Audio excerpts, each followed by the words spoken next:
Huomenta, huomenta. Hyvää tiistai-aamua. Tervetuloa jälleen markkinointikollektiivin Aamukahviseuran pariin.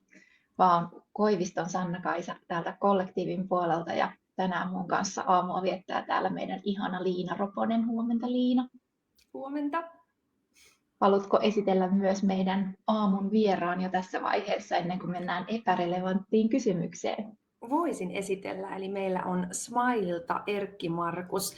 Erkki Markus, welcome. We're going to speak English today. Hyvää huomenta. Yes, please English.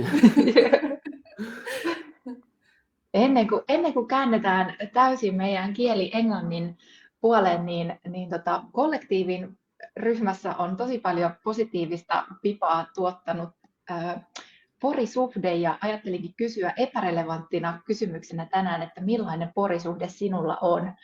Ja käyhän kertomassa. Mä oon itse satakuntalainen, niin tää lämmittää mun sydäntä tosi paljon tää kampanja. Käykäähän vastailemassa. Ja kertokaa toki, että mistä päin tänään linjoja availette. Mä oon jälleen täällä Tampereen suunnilla, ja Liina, löydytkö sinä jälleen Pohjois-Haakasta? Kyllä, Etelä-Haakasta. Etelä-Haakasta. Tärkeä tieto tähän näin, mutta kyllä täällä kotitoimistolla edelleen. How about you, Erkki? Where are you joining us from? From obviously snowy Tallinn. Not so far from you actually. How much snow is there in Helsinki? Really much. Really much. Yeah, Oh, okay. yeah. We have like a sliver here. Yeah. We had that yesterday, but then we got this crazy winter storm. So now we have a winter wonderland. Yeah, that's actually nice. In the chat, Mika is saying that it was a bit of a hard work to get to the job today because of the snowstorm. So Well, glad you thank made you, it Mika, for there. joining us. yeah. You really put an effort. Yeah, but Yeah. it's really snowy here in Finland at the moment. So yeah.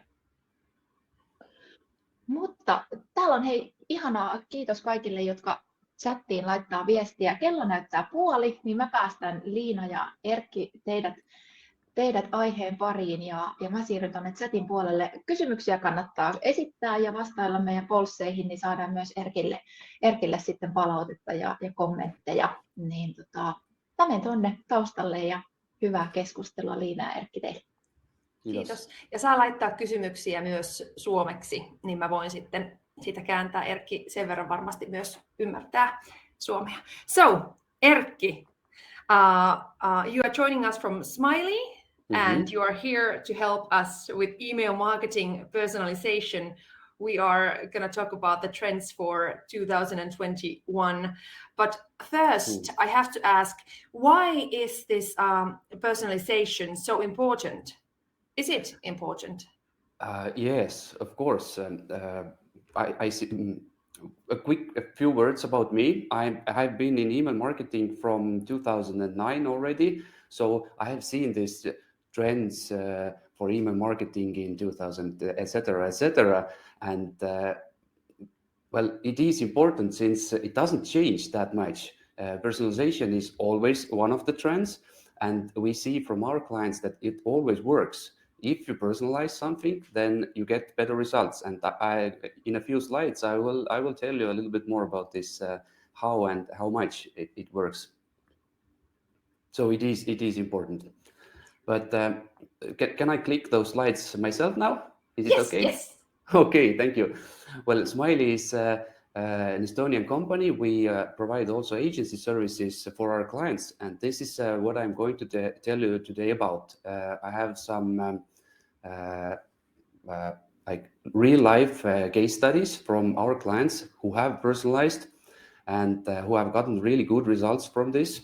So I hope I can show you that it is not that hard to do. So you asked, why is it important to personalize? This is a few years old, but I think it's still really relevant pie chart about what people do first thing in the morning. What do? You go jogging or meditate, or you look at your emails, like 60-something% of people do. So this means your clients are there. your clients are in their phones checking their emails, if you send them relevant information, they might read your emails and they might interact on this. Email itself is a really personal medium, but when I'm talking to you, this is like face-to-face or one-to-one conversation. I think when you prioritize those things, this is like the most well, I don't have a better word, but intimate way to have a conversation. After that comes SMS and other messaging channels which get our attention, and right after those comes email. So it is by nature very personal communications channel. I communicate with my grandma and with my siblings also by email, and I get really important information from the stores I order stuff from, and so on. So people expect you to write them, and if you do it personally, then you will get the results also. Here is a nice slide. This is like typical customer life cycle with added advertising different medias. So on the left side you see like those things that throw people inside your business, and when they do the first purchase, then those pink arrows show the places where it is possible for you to personalize. So if you take this into account, you do it the right way, then you can convert this customer to repeat customer, from repeat customer to loyal customer. If they are going to go away, you can bring them back with personalized some kind of lifecycle email automations. So personalization helps you generate additional revenue.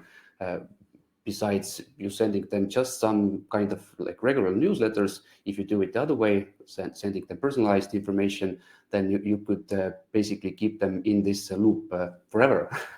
And they say that keeping an old customer is a lot less expensive than getting new customers inside your business. So I think it's anyway valuable thing. Yeah. What do you want to ask? I want to ask about the trends, but I think we are going there. Yes. Yeah. So We're going first, there. I think, shall we talk about personalization, just the basic stuff people should know, and the basic trends? Yeah, good. Well, how to start with personalization? Usually what you can see maybe in your email inbox also is they write to you by name. Hello Erkki, hello Tanel, hello Mika. Maybe they have some kind of personalization based on your language. Okay, they send you with different languages. With gender, if you send men's shoes to women and vice versa, it probably doesn't work that well. The second point is if you have this information, the most easiest way would be to segment people into different lists. This is already personalization. If you send to people with I don't know, high budgets, one email with expensive products, and people with low budgets, another email with inexpensive products, this can convert already better than just sending everything to everyone. The third step would be some kind of, if you have some kind of information about your customers' preferences, for example, what brands they prefer, if they buy frequently or infrequently, if they have children, if they have pets. Sending dog food to cat owners is also not good, but we have a lot of clients who have e-shops who sell this pet stuff, and they send everything to everyone. But this would be like the easiest way to change. Automations. I'm not sure if the last time we talked about automations, but automations is the easiest way to personalize communication with your client. The client is already inside some of your business. For example, they have left their shopping cart abandoned, and right at this time comes a reminder email. If they haven't visited your business for a long time, a reminder email comes in every 6 months. Hi, how are you? Let me come back and let's do something with this coupon code.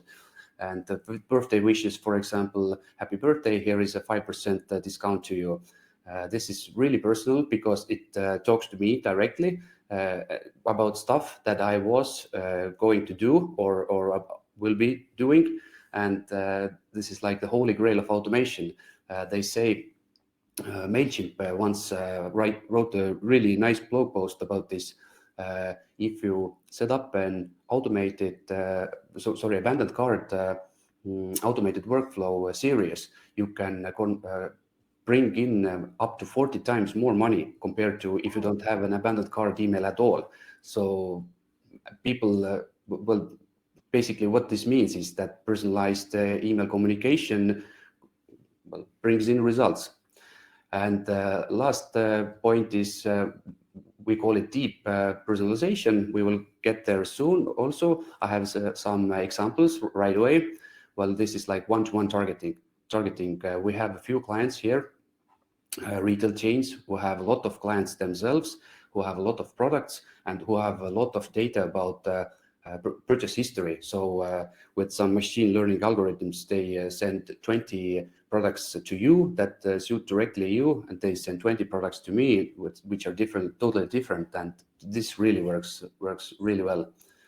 But some suggestions, so it wouldn't be too complicated, is to start with small steps. For example, if you have an e-store, set up an abandoned cart email right away. This is not a hard thing to do, but it brings in the most value. If you have some kind of other data in other systems, for example, a CRM or a sales software or an accounting software, integrate those systems with themselves. Bring in the information about purchase history from your sales software to your email service provider. And based on that, you can already do segmentation, at least, maybe, or even personalization. Hi, you once bought those Tommy Hilfiger shoes. How about now those Tommy Hilfiger jeans? So this is, I think, the most easy way to start. If you don't have this information, it's good to ask from your clients.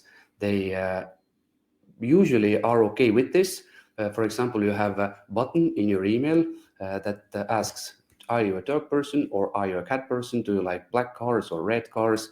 Do you like to speak in Finnish or in Swedish? And if they click there, the page says, thank you, we will take this into account. And this person is automatically added to some kind of a list, or a tag is added to their profile. And you can, based on that already, you can personalize the information better.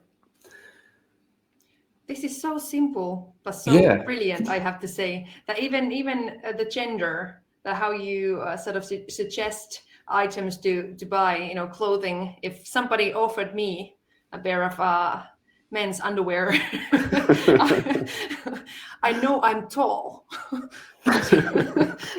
We have seen when our clients started, they also messed up. That's okay. Yeah. They sent women's hygiene products to men, and but when things happen, and they learned from that, and now they are better thanks to this. And basically, so the emails are actually helping the clients. They are actually helping the customers because they are they know their taste in clothing or what they need. So they are actually helping.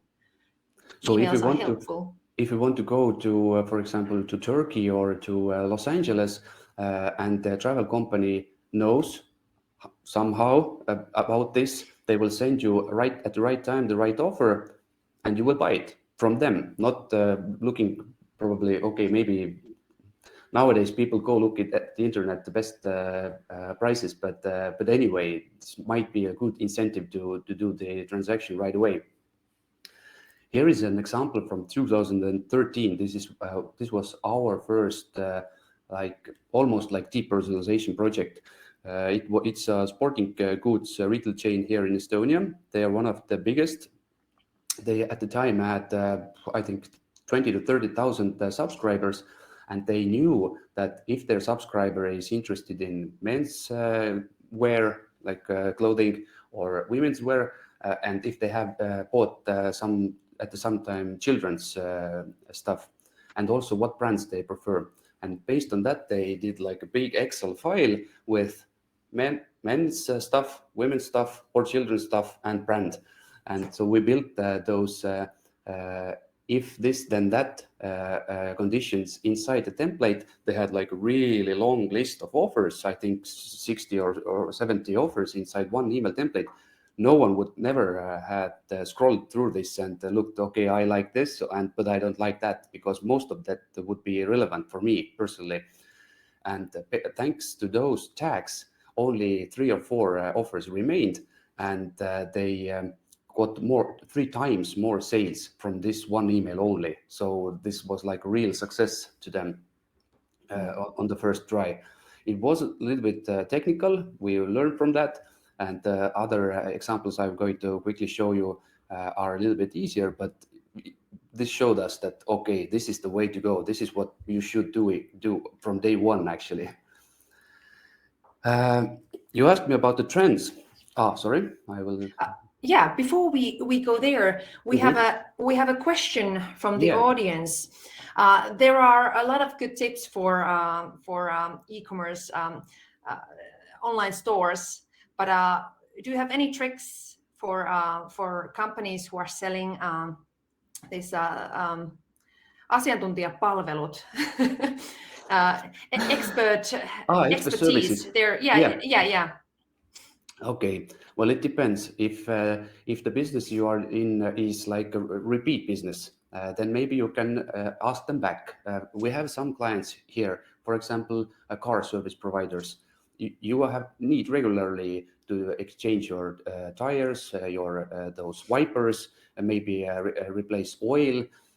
So this would be like really easy way to see how much you drive with the car, and bring you back before this right time arrives. Send a reminder email with a link to the calendar, book a time right away. If you are in like what is this? Trainings and lectures business. People usually go to those frequently, I think. At least if your job requires it, you also can send them offers about only this field that they are in. For example, if they are a secretary or they are a programmer, there are different trainings meant for them. So you don't send anything else. Maybe after this, we don't have a lot of time, but after this, you can send me a letter, and we can help think of some ways how to make it better. How about if you are selling, for example, because I'm assuming we have a lot of marketers here, if you are selling your marketing expertise, you're a marketing specialist. That's a good one. Well, actually, business to business works a little bit different than business to customer, because, well, customers buy stuff and they make a lot of impulse purchases. But in business to business, you only buy when you need it. So if you need some marketing services, you probably have an agency. So I'm not sure how to write to you so you could come away from your agency and buy services instead from me. It's a little bit spammy also, just like this cold emailing. It doesn't have a lot to do with personalization. Yeah. One good question about a subscription model. A SaaS company, you are selling to companies, so again a B2B company. Do you have anything for this? With SaaS, you have a lot of data about your customers. You could ask to come them back, send them some kind of a new feature emails, send them notifications about things that happen in your system. So this is what we do to our customers, and also this is like really personalized, and it works really well. It doesn't convert to much sales because they are paying probably you anyway monthly or something like that. But some kind of additional features can be sold this way, I think, really easily. Yeah, and I'm sure giving them more knowledge about the software, it actually keeps them as a client. They're not going to drop out. Yes. And one more question before we go to the trends. Is there any data on how efficient chats and bots are as compared to cookies, GPS data, etc.? I'm afraid I don't know about this too much. I know a lot that email works well, but we have had some chatbots with set up to our clients, but I don't know the results, how they work. Sorry.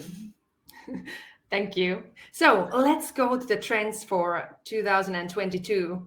And we are I'm sure we're gonna go through the term deep personalization, which was very new to me. So go ahead. Yeah, well, I have a secret to tell you. The trends for 2022 are exactly the same as were last year and the year before that. And usually when you look up information from the internet, the articles or blog posts about the new trends for 2022, it always says the same. Personalization is king. Well, content is king has been like relevant for 10 years or even more. So if you can send a personalized message to me, then this will get me to open it probably better, and also, well, this funnel eventually leads to purchases also. So personalization and well, machine learning, they also say that comes every year now from this around this corner. But what we see is that the businesses are really different, and the key to success is inside every business owner's head. So there are like such red buttons somewhere that you push, and you can go enjoy your coffee, and the business like works by itself somewhere. Those softwares or tools that say that we have some kind of like an algorithm that can do everything for you, that they don't work. You have to work out the rules for yourself. What I showed a couple slides back, those simple steps how to start, you will have to actually like think through those. What is special about your business, and what differentiates you from your competition. So this is the secret to your success. You will have to do it more, and this way it will get results also. But I think that most important the takeaway from this slide is for like the trend would be to try to constantly improve one step at a time, measure and improve based on that. So if you see that something works, do it more. If you see that it doesn't work, scrap it and start over from something else, or do it a little bit better. You will have to try targeting better all the time. So if you already have some kind of data, for example, gender, you can use it in your marketing, but you cannot go back. We have seen in the next slide, I will show you a customer like really successful personalization use case, but they somehow started sending those regular newsletters also, and people like grew tired of this. Okay, they got like really good emails, but in between also some like spam emails with offers from everything to everyone, and they didn't open those really well targeted emails also. So you have to constantly improve and not go back. I think this is the key with the personalization every year. It's not a trend. But yeah, this is the example. Here is a retail bookstore. We did it in 2015 and 16. They personalized based on categories that people most frequently bought in. For example, I'm a sci-fi fan. You are maybe buying lots of kids books, and they also had like a really long template. And from there, only a few like top selling products were shown to me from the category that I usually bought from. And while they actually had information about a category for like half of their database, and the other half didn't have this information, they sent like an A/B test, personalized email, and without personalization, open rates and click-through rates were about the same. But this personalized email got eventually 5 times more revenue. With this non-personalized email, they earned something like 10,000 euros when 1 week after they saw that people opened this email. And with this other email, they got like 50,000-60,000 euros. So Wow. it also worked really well. And it was really easy to do. One export from their accounting software, and that's it. Here is another example where the client thought that, okay, maybe I should not personalize anymore. Maybe all the people are still interested in all the products. And with this pink arrow here, this is where they stopped the personalization project. Before that, they had an average list of about 10,000 subscribers. Like every newsletter was personalized, and they earned additional revenue from every email, about 30,000 euros. And after this wise idea, they had an average list of about 60,000 euros, but their revenue declined 3 times to about 10,000. It was like going down ever more. So we have seen that if you don't do this, then you will lose. And well, we say that deep personalization is this one-to-one targeting. You really know your client, you know when they are going to purchase, what they are going to purchase, and you send relevant information based on that. This is a project we did with our client in 2020, and before that, they had really good personalized emails anyway. They had 5 segments: people who buy frequently, people who and with expensive products, people who buy infrequently with expensive products, and etc. And the 5th segment was children. And after they did this like machine learning, somehow they looked at the information about what the people have been buying. They sent those one-to-one targeted emails. They increased their revenue from every email about 30% more. It was a really complex project. They invested into the project, I think, a couple of, I think 20 or something thousand euros, but they got it all back with the first email they sent out, and they saw, wow, this is like magic. And it's a retail chain here in Estonia that sells everything, grocery store basically. They have other departments also, and they expanded this project to every other department also, to clothing, to cars, to shoes, to cosmetics, whatever they have. This works like really, really well. So, but okay, for this you need to have a lot of products to choose from. You need to have a lot of customers to learn from. This machine learning algorithm takes some information that it knows about some customers, and for those that it doesn't know anything, it tries to guess. And if it guesses like good, then it keeps this information. If it doesn't work that well, it changes and tries another way. So for this you need data, but I cannot click the next slide. Okay. It's a little bit slow. No, here is some pop-up blocking my way here, sorry. But anyway, with every every example I showed here, the magic here is measuring the results. You don't know if you are doing well if you don't measure the results. So if you do something, here is an example from the same bookstore I just showed you a few slides back.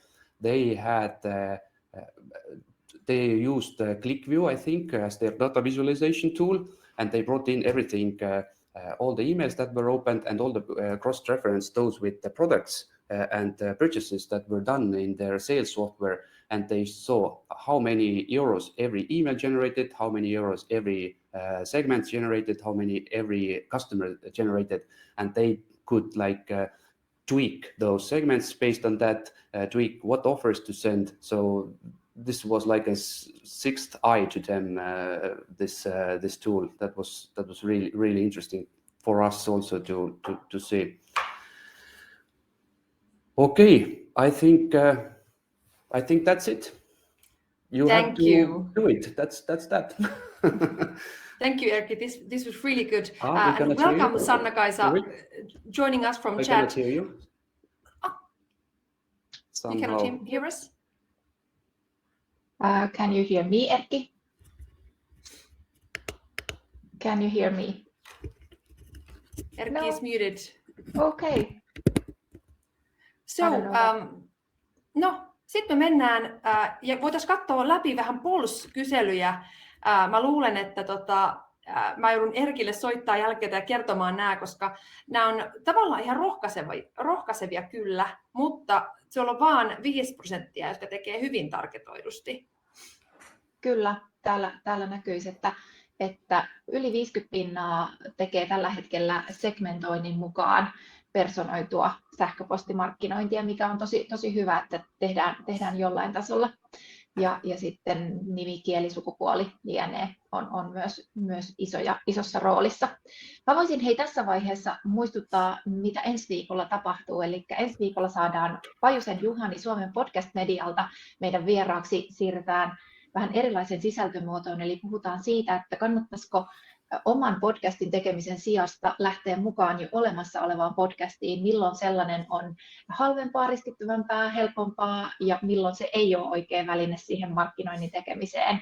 Ja Juhani kertoo vinkkejä, että miten pystytään valitsemaan oikeanlainen podi ja miten niitä tuloksia sit voidaan mitata podcastiin mukaan menemisestä, olemassa olevaan podcastiin mukana menemisestä. Eli jos tällainen aihe kiinnostaa, niin tuu ihmeessä ensi viikolla myös meidän mukaan.